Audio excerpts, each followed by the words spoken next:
This is Woah. We talk about marketing, about brands, and ads. Heck, we even make them. But what we do like the most is fun. And that's when we say, whoa, that was good. Hello everyone, welcome to the first ever episode of Whoa, That Was Good. Today, as you know, this is a podcast session and we have the first guest of the podcast. Welcome Abhinav.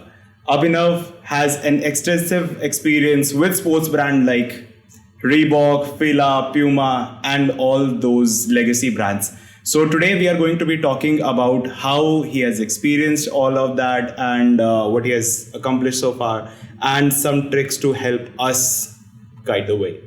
So hi Abhinav, how are you? Hi Karan, thank you very much. Are you feeling the energy of this room? Are you liking the environment, all that sort of stuff? Yeah, very much. So this is the first Quite podcast that we are shooting with you right now. Sure. And I'm sorry if I committed some mistakes. There will be some, but I think we can cut those out, right? So, Sure. Abhinav, you have worked with all those big brands, right? How has your experience been so far? Specifically working with bigger brands like Adidas or Nikon. How has it been so far? So experience has been particularly very, very good. In fact, there is a legacy that these brands carry in the market. So it's obviously a proud feeling when you work with these brands and handle some businesses out there. So it's been good, but then it's also at the same time, it's very important to understand that there is a responsibility that you carry, right? So there is a responsibility that you carry of representing the brand in the market, in that specific trade. So that responsibility ultimately puts you in a situation where you keep on improvising yourself, right? And so for example, if you talk about Nikon is one of the legacy players in cameras and one of the very early players in the camera industry. Right. One of the firsts. Yeah. And it's a Japanese multinational. So from a cultural perspective, it's been one of the best organizations that I've seen in my career. But then also when you go in the market, you have competitive spirit with other brands. So pushing yourself to a limit, keep exploring of what is working or what is not. It's a very exhausting activity. Correct. And in one single word, it's just the responsibility that you carry. And, everybody is trying to push for a number one spot. Right. But then you have bigger players like Canon, Sony who are in competition, and Sony is one of the global players. Right. So yes, it's been encouraging. It's been very experiential. But it's been very, very enjoyable.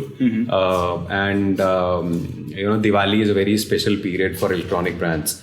So there are a lot of arrangements and engagements that we do from a perspective of how do we push a particular product in a store like Chroma. Right. How do we push a complete range in Reliance Digital? So that's something which creates an experience of a brand, right? That's something which creates as a brand building exercise also. Right. It's not just about building a brand from a centralized brand marketing perspective. It is also about how you build a brand in every trade. So that's one there. And then obviously it's very different from my experience. It's very different. Every industry, every organization is very different. Right. In footwear, it's a very dynamic industry. There are 12 months which are 12 seasons, right? So you can't lose out on one single day or one single week. Of course, there will be ups and downs. Some months might not be as good as they were expected to be. But then footwear apparel is a very dynamic industry. Right. And it's one of the highest grossing industries from a GDP perspective also to the country, right? So, and being with a dominant player, it's very important that you innovate every season. Right. So the number of widths, for example, in Puma, the number of widths keep on increasing. You have a number of motorsports licenses. Then there are a lot of endorsements that you have.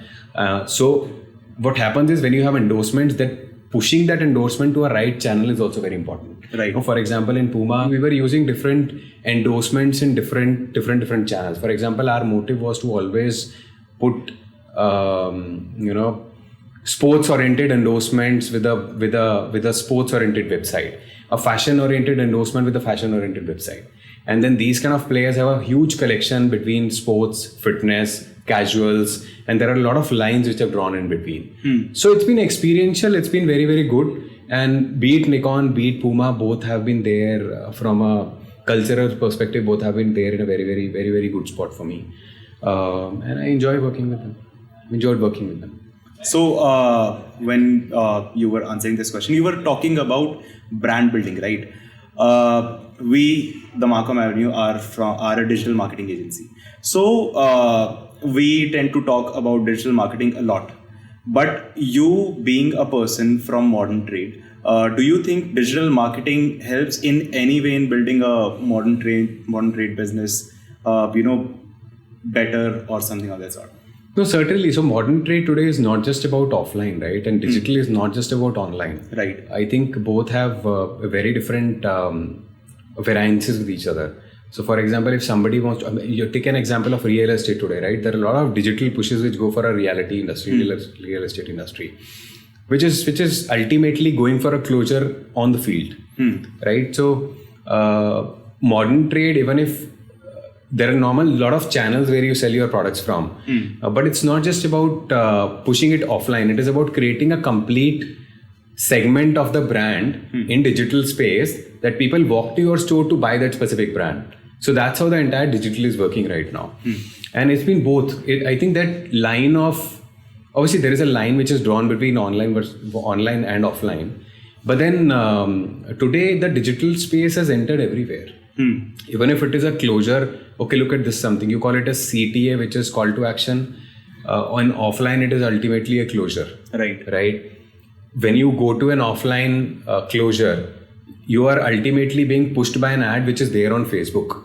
Right. So it started from digital, but it is ending up somewhere else. Right. So I think digital has taken a complete made our lives take a complete turn. There's an entire flow that takes place. There is an entire flow going from online to offline. Correct. And then to final payment. Correct. So it is both online and offline which is paving the way, and digital has taken a share everywhere. Of course, there are brick and mortar formats which solely still operate within a brick and mortar era, right? And they'll continue to be. And every industry has a very different charm of its own. Right. But then I think at some point or the other, with a lot of influencer marketing coming in, with a lot of new chapters of these phases coming in, it is a complete involvement of digital which has come in for us.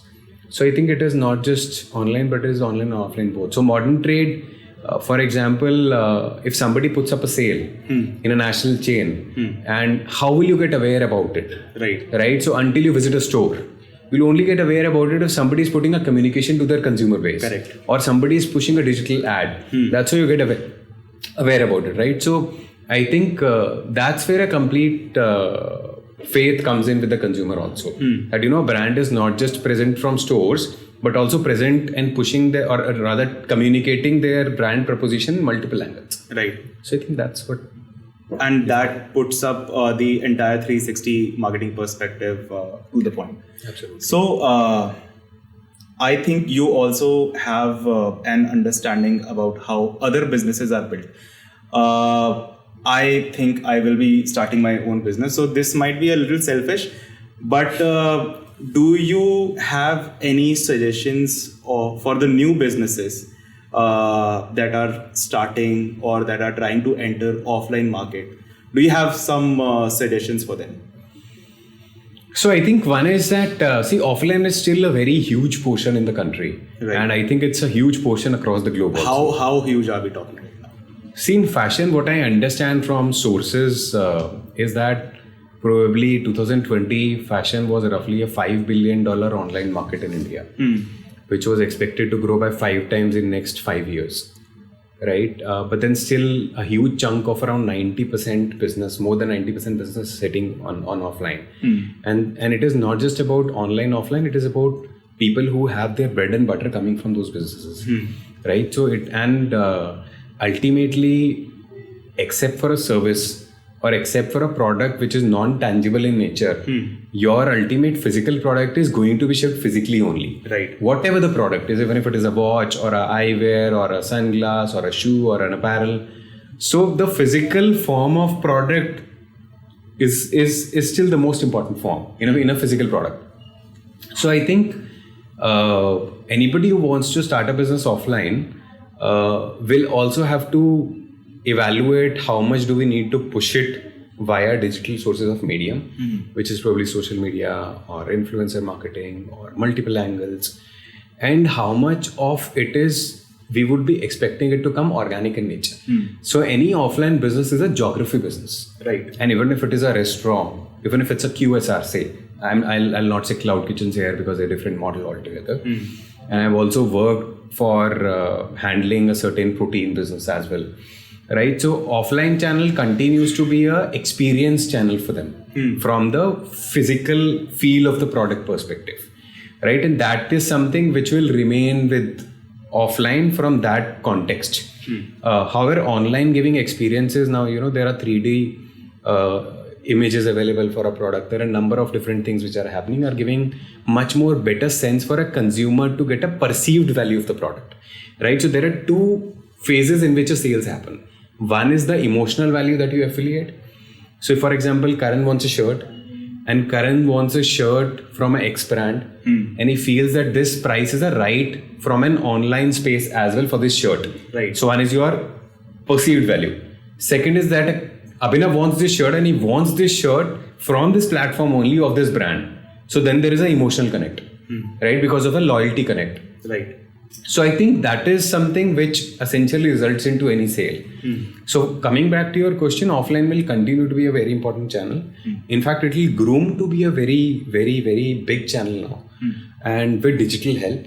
And like I said, people would evaluate how much of our organic, because it's ultimately consumer acquisition cost, right? People will evaluate how much of would they expect organically, what geography do they choose, because geography in any offline business will still continue to be one of the most important factors. Of course, cost being the second aspect of it.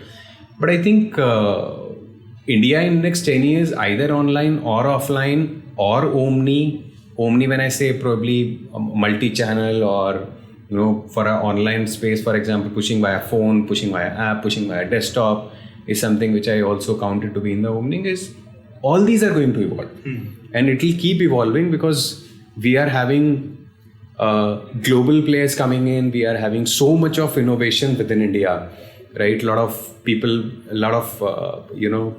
are becoming entrepreneurs here. We hear unicorn story every year, number of unicorns, etc. Not just that, but I think the kind of passion that people are trying to put now, and the kind of experience they are trying to put it to people now, solving problems for the country. With I assume today we are at 142 crores of population, correct, which is 1/7 of the world, right? Or rather slightly more or less. So India is going to evolve like anything. And even if it is online and online, both are going to evolve in the same manner. So I think even if it is an online business or an offline business, recognizing your passion and just going for that business is something that I feel any entrepreneur should look at. So since we have such big market, right? You are saying that India has a population of 142 crores, which is correct, data backed. Now that we have more consumers, more new people who are starting to work, or who are starting to buy things for themselves. Like a lot of Gen Z people are now turning 18. They will start working at some point of time. They all build loyalty, right? Everyone builds loyalty. You are maybe loyal to one brand. I am maybe loyal to another brand. Do you think when we are talking about brand loyalty, is it more like an offline thing or an online thing? Because when I am online, I will check the price of one product on one website, and if I don't find it according to fitting in my budget, I will look for another website, right?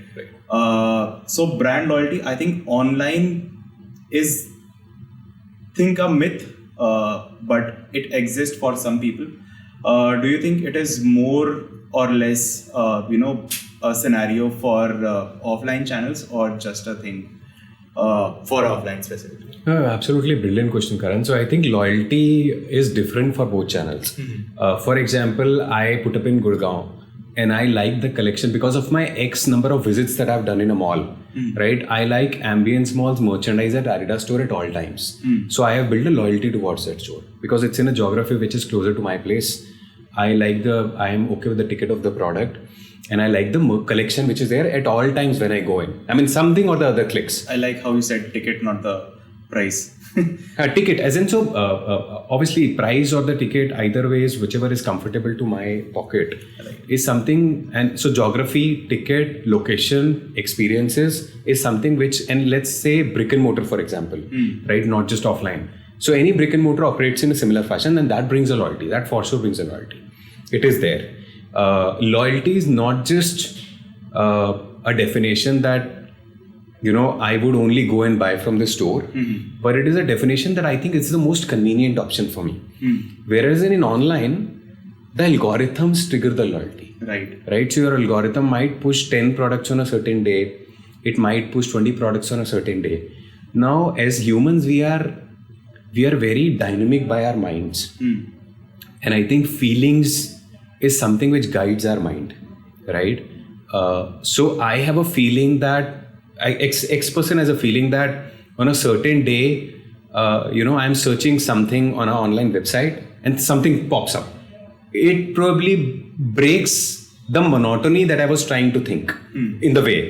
So this seems to be more exciting. So loyalty कैसे आएगी? Right. And loyalty आती है, कुछ websites पे आती है, कुछ brands की आती है because of the collection. Right? So for example, X brand has a X collection which is served only at a website. So you, and you love that collection. So you get a loyalty. Right? But if for example, you are trying to buy a pen, and obviously between Renault, I'm saying any brand, right? You probably would just type a brand on Google. That's where their search mechanism comes in. Right. You get X amount of options. You're not going to put that much amount of time and mind into it because that's probably not on the top of your ladder of the mind. So वो loyalty हो ही नहीं सकती है. So loyalty के definitions बहुत अलग अलग हैं. Offline in my mind is loyalty is basically convenience and which is built over time and trust for sure. Whereas in online it is basically your push towards that certain space where you have seen previous pasts that this collection is only available here. Hence it builds a loyalty. But from an algorithm of a perspective, if you are going to buy a generic product, तो generic product में loyalty आप कैसे लाओगे? Correct. Specific products में loyalty आ सकती है. So I think the definition differs and that's something which loyalty is a definition. So you are saying that the loyalty I have for my barber is mostly because of the convenience that I am finding it easy to go there. So it's mostly. I'll give you an example. I go to Lux Saloon very closer to my house. I recharge for an X amount जो मेरे लिए 6 महीने चलता है. Right. तो मुझे लगता है कि वो मेरे घर के पास है और 2 सलून्स भी हैं, but then we being in a space today we are aware about कि जनरली चार्जेस क्या होते हैं. So it's not going to change for me कि मैं लुक से गीतांजलि जाऊंगा तो मेरे चार्जेस हाफ हो जाएंगे. It's not going to happen, right? And I have built see for a retailer loyalty is the biggest thing, and its loyalty is basically the consumer walking into the store or either ways, because he feels that this is the right point, services are good, I got a very good haircut, I got a value for money, and for them you are a person who is giving your hard earned money to them every year, right? So उनके लिए आप एक loyal consumer ही हो. So they will obviously give you very high importance. Right. For me, it's good because I am loyal, so I also expect that this kind of an added advantage I'll get it from the store, and it is obviously convenient for me to walk in because I know. And convenience is not just the geographical distance. Convenience is about the right service that I've got. So I've gotten to a comfort zone कि मैं यहाँ जाता हूँ तो मेरी चीज़ ठीक ही होती है. That's what brings the loyalty. So I think that is something which essentially would answer this. So I think offline के बारे में ऑनलाइन के बारे में हम बात कर रहे हैं. तो I had this question I wanted to ask from an expert who has an experience in both the channels. So मैं आजकल बिलबोर्ड्स देखता हूँ, मुझे बहुत ज़्यादा बिलबोर्ड्स दिखाई देते हैं हर जगह पे. स्विगी, जोमैटो, बहुत सारे कोकी बिलबोर्ड्स दिखाई देते हैं. What's your take on those billboards? How do you think they are benefiting a brand, or if they are benefiting a brand at all?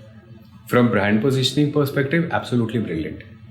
I think billboards today the definitions have changed, right? I will give you an example. I used to travel on Bandra Valley Sea Link in Bombay, and there were 5-6 hoardings together. और उन सारे hoardings पे एक ही add होता था. Right. तब range rover है तो रेंज रोवर ही होगा. Right, so it was giving a communication that how premium are we. Right, so you travel on a Bandra-Valli ceiling, you are seeing 6 hoarding one to another, and same hoardings. मतलब कुछ अलग नहीं है उसमें. But consumer is getting a feeling how premium are they at this location. Today, billboards, for example, taking an example of Zomato. Zomato is trying to communication their brand proposition. Now हम बहुत चुलबुले हैं. हम एक चीज को बड़े अच्छे naughty वे में बोलते हैं. अगर उसको शायद क्विर्की बोलते हैं, I am not sure. Quirky, right. But वो दूध मांगोगे खीर देंगे वाला जो बिलबोर्ड एक पूरा चेन बना था, and then it changed on digital. Not everybody was trying to change it offline. It was being changed. That's the main reason of asking. Yeah. Offline coming online and then becoming a trend. See, I think that's how brands also learn from each other. Right. Zomato did this, then probably Blinkit did this, then number of other brands did this. So that's how you learn from brands also. And then I think very importantly, it shows the brand proposition that the brand is trying to say. Right. So it is A, trying to promise a quick delivery. B, trying to promise a good quality. C, trying to cater to a good experience. And 4, trying to say that we are not just a delivery channel. We are also a channel who thinks beyond the box. Right. So I think that is the proposition was. And why 20, 30, 40, I think number of brands did this was because they found this to be very interesting. So billboards, in my view, will always play a role. Pivotal, non-pivotal will keep on changing because there are costs to it. And today, because of digital, reaching 1000x, lakhs x, crores x in one space, and billboards reaching to a certain geography only, people who travel or people who put aside that closer to buy area, that is there. But I think billboards is something which has a very important space for a brand development perspective. Because if you, for example, you live in an area where you understand what kind of a people pedigree lives close by, so the billboard speaks about that specific geography. Right. It does not speaks about the complete. And India is the most incredible country, right? It's the most diverse country. मतलब इतने culture, इतने traditions हैं कि शायद ही कहीं word में होंगे. Right. And probably community perspective either ways. So वो जो geography को एक cater करने वाली एक segment होती है, वो बहुत important है. If in South you have number of languages, right? 4 at least one of the most bigger languages in South are basically 4 languages. Right. Is what I understand. तो आपको उनकी language में communicate करना है.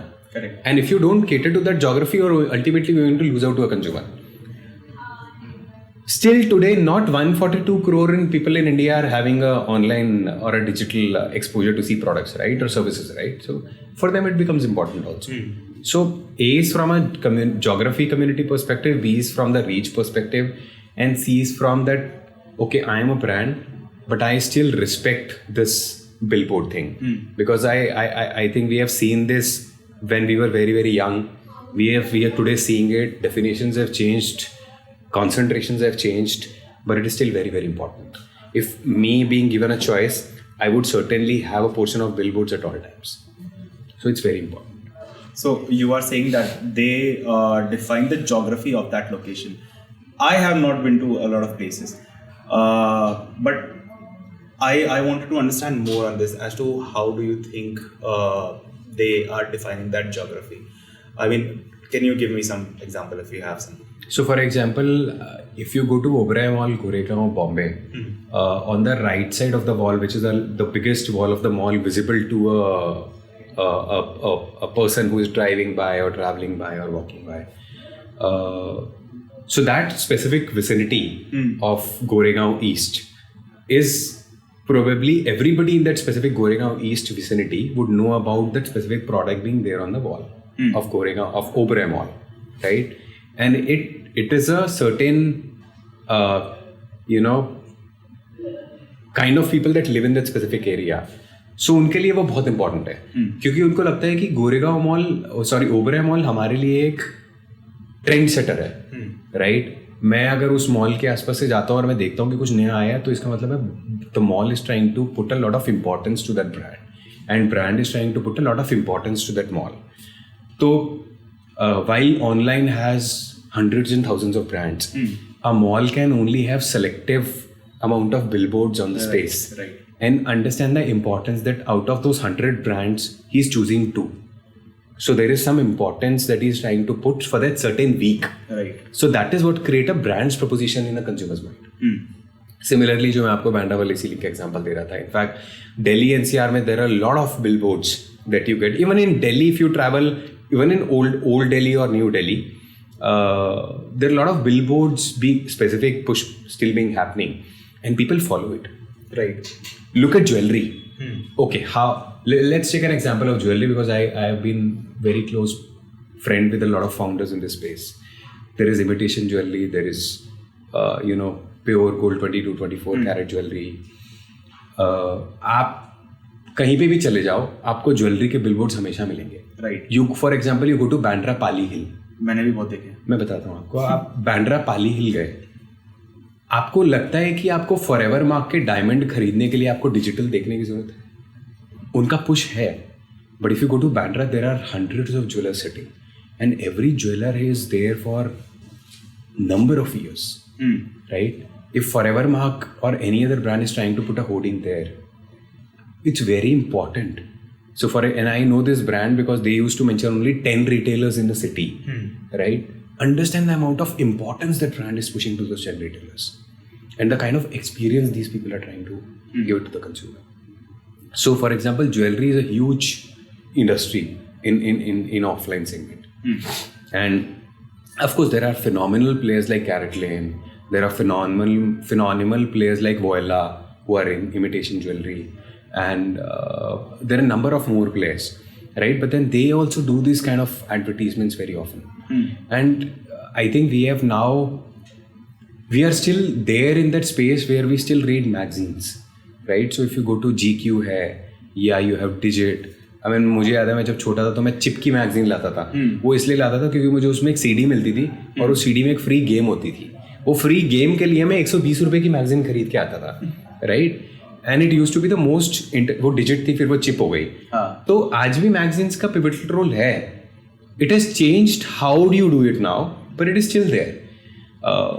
If you still consider print media which is newspaper is still being circulated. मतलब आपको एक digital में जाके एक कंज्यूमर एक्विजिशन कॉस्ट पे काम करना है. आपने एक टाइम्स ऑफ इंडिया में तीसरे पेज पे ऐड दे दिया कि जी X amount of brand is looking for a franchisee. Assume the amount of coverage that brand has, and TV for that matter.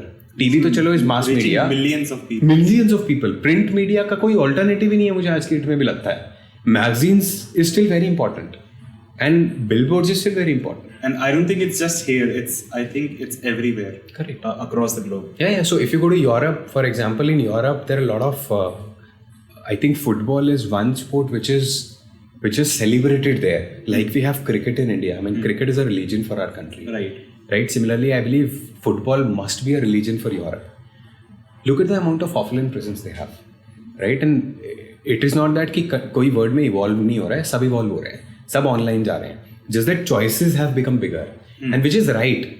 If it's a developing country and it is getting into a developed country status in the globe, it's important that you get these amount of mediums to push your brand. Right. So I think सबका importance है, कहीं पे कुछ कम नहीं हुआ है. Just that कि इंडस्ट्री ब्रांड के हिसाब से वो इम्पोर्टेंस एलिजिबल होता है. And coming back to your question, not just billboards but I think every offline medium is still very important right now. Just that कि digital is extremely important, offline is extremely important, both are very important. Number of modes of communications have become very high and brands have got much better number of options to push it to your consumer, right? That we are here, we are there, we are here, and you can choose us from any media, and it's becoming convenient for the end consumer, which is a right way also. So okay, मुझे तो बड़ा मज़ा आ रहा है, मैं तो हमेशा बात कर सकता हूँ. पर एक क्वेश्चन है ना मेरे दिमाग में बिल्कुल शुरू से है, which is आपको Adidas Reebok में डिस्काउंट वगैरह मिलता है कुछ? मिलता है, but then that's very specific to I mean I think आज तो if you go to so there are EOSS sales which are there, that's one, And then generally I also opt for that specific sale only. But I think today the amount of importance that a brand is passing to the consumer, they're trying to put a huge amount of section, which will offer you a discount on certain merchandise at a lot of days. So I think discounts तो अब वैसे ही बहुत अच्छे मिलते हैं. And it is also because the brands have understood कि consumer को जो एक परसीव्ड वैल्यू देना है प्रोडक्ट का, उसके लिए हमें एक राइट प्राइस बहुत ज़रूरी है. और ये जो डिस्काउंट होता है, ऐसा नहीं है कि ब्रांड्स ऐसे ही डिस्काउंट लगा रहे हैं. उनको भी ये अंडरस्टैंडिंग बहुत क्लियर है कि एक टाइम पे एक डिस्काउंट लगता है. And once a merchandise has passed a certain duration, then it becomes important to probably push it at a different price altogether. I would not say discounted price, I would say a different price. So I think मिलता है and then बहुत happily मिलता है. और अच्छे खासे options हैं India में आज की डेट में. So that is what is you know very enjoyable in nature कि आप बहुत सारे ब्रांड्स आज की डेट में खरीद सकते हो, प्रोडक्ट ऑफ ब्रांड खरीद सकते हो, and then you get multiple options. काफ़ी इंटरेस्टिंग इंसाइट्स मिल रहे हैं. मतलब जैसे मैं बोल रहा हूँ कि मैं हमेशा बात कर सकता हूँ, पर हमारे पास थोड़ा सा टाइम क्रंच है. एक क्विक सेगमेंट करते हैं. हमारे पॉडकास्ट का स्पेशलिटी है. स्पेशलिटी तो क्या है, आपके साथ लॉन्च हो रहा है पॉडकास्ट, तो आप सबसे पहले विक्टिम हो इसके. हम एक जिंगल सुनाएंगे आपको and you have to guess कि वो कौन से ब्रांड का है. श्योर. तो are you ready? Yes. We'll play the jingle now. I'm not sure, but I think this is Raymond. That is absolutely true. आपका डिजिटल मार्केटिंग का knowledge बहुत अच्छा है और अब मेरा भी थोड़ा सा मॉडर्न ट्रेड का नॉलेज अच्छा हो गया है thanks to you. And I will be inviting you again on my personal podcast. Sorry, इसको काट देना. So, thank you everyone for joining us on the first ever episode of Woah, That Was Good. I hope you enjoyed it, and if you did, do like this video or comment or share your feedback. अगर हमसे कोई गलती हुई है तो हम उसको improve करेंगे. Otherwise, बस like करके छोड़ देना, कोई problem नहीं है. अगर कोई अच्छा feedback है तो भी comment में दे सकते हो. Bye. Whoa, that was good.